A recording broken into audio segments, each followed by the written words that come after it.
Well, we managed to squeeze in one more warm day across much of central and eastern Kentucky before the scattered showers and storms developed during the early and mid part of the afternoon. Weather headlines, big story into the weekend. Cooler temperatures return. Looking at that widespread frost still on the table into Monday morning. Mild, but a little bit on the unsettled side a little bit later next week. But first things first here, Max HC Radar.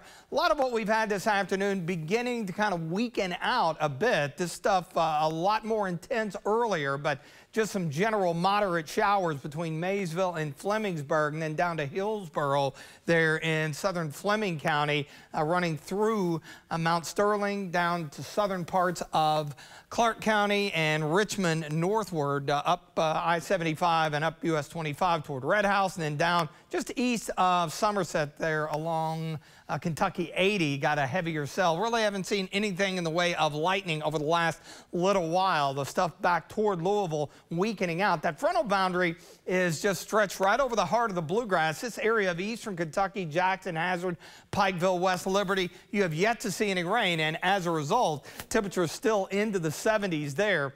You see some widespread moderate to even heavy rain into western Tennessee. That's on the nose of that low that's going to be spinning our way, rolling into the overnight hours. Our Bluegrass Pace Care Skyview HD Camera Network checking out Richmond EKU. Got some rain in the area. It's down to 59 there. Note the northwest wind at about 10 to 15, indicating that boundary just kind of laid right across the heart of the bluegrass. But Williamsburg, Hazard, Jackson, and London all still in the low and mid 70s. But you see where the rain-cooled air is located and behind the front, cooling things off into the 60s. But the key to getting a widespread rain event, maybe some thunder during the overnight, is this area of low pressure, which is going to spin right up through the heart of the bluegrass between about midnight and say 3, 4 o'clock in the morning. Still could see some additional showers if you're heading out this Friday evening to get a jump start on the weekend. Take the rain gear. Notice around 2, 3 o'clock in the morning, widespread rainfall.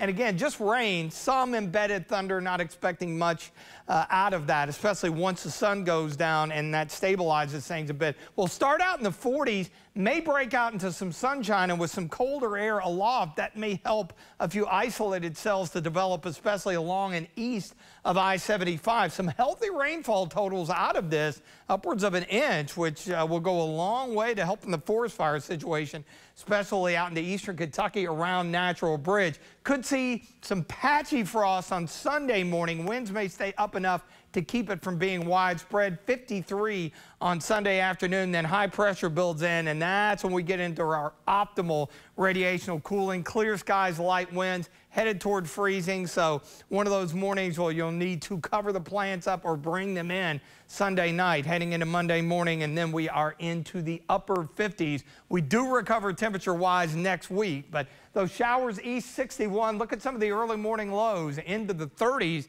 even some patchy frost possible Tuesday morning, and then we stay into the mid 60s.